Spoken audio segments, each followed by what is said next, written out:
सारे जहां से अच्छा हिंदुस्तान हमारा, सारे जहां से अच्छा हिंदुस्तान हमारा, हम बुलबुले हैं इसके ये गुलसिता हमारा। Respected honorable guest, respected principal, teachers and all my dear friends.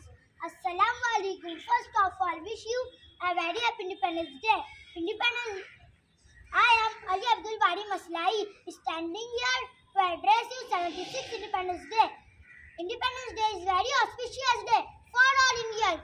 As we know, on this day we got freedom from British government.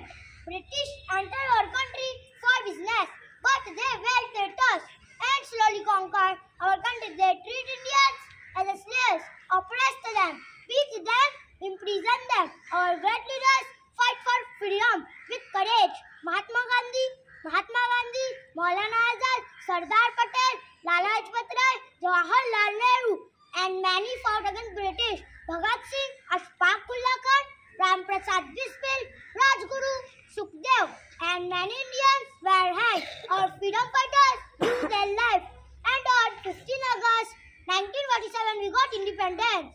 It is proud to take part in this nation, land of love and sacrifice. लहू वतन के शहीदों का रंग लाया है, उछल रहा है जमाने में नाम आजादी।